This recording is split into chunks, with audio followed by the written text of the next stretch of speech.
আসসালামু আলাইকুম। আপনাকে নতুন একটা ভিডিও নিয়ে আসলাম। দেন এই মহিলাটার কথা শুনেন, আমার ভিডিওটা লাইক করেন, শেয়ার করেন, কমেন্ট করেন। আপনারা কোনকে টান দেন না, আপনারা দেখেন, তারপর আমি এই মহিলাটার কথা কমু না টেনে শেষ পর্যন্ত দেখার অনুরোধ রইল। সাংবাদিকের প্রশ্ন শুনে আপনিও মজা পাবেন। শাকিব খানের দয়ায় ফ্রি কুইন পদবি পাওয়া অপু বিশ্বাস এখন এক প্রকার নায়িকা হিসেবে সাধারণ পাবলিক ও সাংবাদিকদের কাছে হাসির খোরাক। অপু বিশ্বাসের ভক্তদের শাকিব খানের কাছে জোর দাবি, প্লিজ দয়া করে অপু বিশ্বাসকে আবারও আপনি আপনার সাথে সিনেমা করার সুযোগ দিন। এতদিন পাবলিক অপু বিশ্বাসকে অপমান করত, এখন সাংবাদিকরাও অপু বিশ্বাসকে এমন প্রশ্ন করে যা শুনে অপু বিশ্বাস সবার সামনে মাথা নিচু করে লজ্জায় মুখ লুকাতে বাধ্য হয়।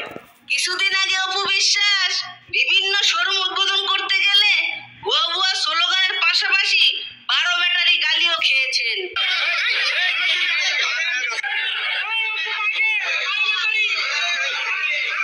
শুধু গালিতেই সীমাবদ্ধ নয়, শোনেন, অবশেষে গালি দিছে, দিছে হলো বুবলির ভক্তরা দিছে, বুবলির ভক্ত একটা আছে না, ওই যে চুল বাড়ি বেরি ওই ছাড়াই দিছে হলে উপরে গালি। তাই ওই যে পাবলিকে কোনো গাইল দেয় নাই, কোনো সাংবাদিকও গাইল দেয় নাই, দিছে হলে বুবলির ভক্ত। বুবলি যেরকম 12 বাতারি, সেজন্য 12 বাতারি নাম নিয়েছে। বুবলি তো 12 বাতারি, অবশ্য তো 12 বাতারি নে, অবশ্য তো 12 বাতারি, 12 বাতারি হলো বুবলি। ডুবলি হলে 12 বাতারি কিসের দিকে? সাকিবের সংসার ভাঙছে, অপু বিশ্বাসের সংসার ভাঙছে বুবলি। সাকিব অপু একসাথে আসলে সংসার ভাঙছে, তাহলে 12 বাতারি কারা? এবার এনে যায়, এ বাথরুমে ধরা পড়ে, অন্য বাথরুমে ধরা পড়ে। অপু বিশ্বাসের তাই কইছে না, বিশ্বাস কইছে যে বাথরুমে ধরা পড়ছে 12 বাতারি কইছে, হইলে কইছে হলো বুবলির ভক্তরা, বুবলির ভক্ত। বুবলি হইলে 12 বাতারি, অপু তো 12 বাতারি, 12 বাতারি হলো বুবলি। কিসের দিকে? মানুষের সংসার ভাঙে, মানুষের বাথরুমে যা ঢুকে, মানুষের টাকা পয়সা নেই, বিল্ডিং বড় লোক হয়েছে। তারপরে দ্বিতীয় কথা, সাকিবের কিডন্যাপ করে বাচ্চাও আইছে সাকিবের কাছ থেকে। তো 12 বাতারি, 12 বাতারি হলে অপু বিশ্বাস না, 12 বাতারি হলে বুবলি। জানো সেরি বিটি, তোর চোখের চশমাটা একটু ভালো করে খুললে নতুন করে পড়িস বেটি। বিটি তুই একবার ফাজিল বিটি, একদম ফাজিল। তা দেখেন কয় শুনেন,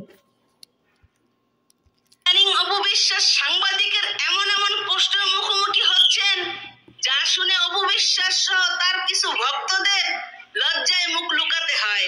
এক সাংবাদিক তাকে প্রশ্ন করেন, ম্যাডাম এখন তো আপনাকে আর সিনেমা দেখা যায় না, আপনাকে এখন দেখা যায় টিকটক, ফেসবুক, ইউটিউব এবং বিভিন্ন ফিতাকাটা নিয়ে ব্যস্ত থাকতে। তা আপনাকে এখন আমরা কি নামে ডাকবো, নায়িকা? শোনেন, ফিতা কাটে যা করে তার যোগ্য আছে, ফিতা কাটে। বুবলির যোগ্য নাই দেখে তুই ফিতা কাটার কেউ ডাক দে না। বুবলির না ডাক দেবো কি, বলি তো নাক কাটা ডাইনি, রাতের রানী, সেজন্য তোর নাক কাটা দেখে তুই যে কেউ ডাক দে না যা হাও ফিতা কাটো। আর উপর তো যোগ্য আছে ফিতা কাটে, যোগ্য আছে তোর ফিতা কাটে। আর বুবলি তো যোগ্য নাই, তোর যোগ্য আছে মানুষ ডাক দেয় ফিতা কাটে, বুঝছো? আবার টিকটক তো সবাই করে, বুবলি তো টিকটক করে দেখি, এমনি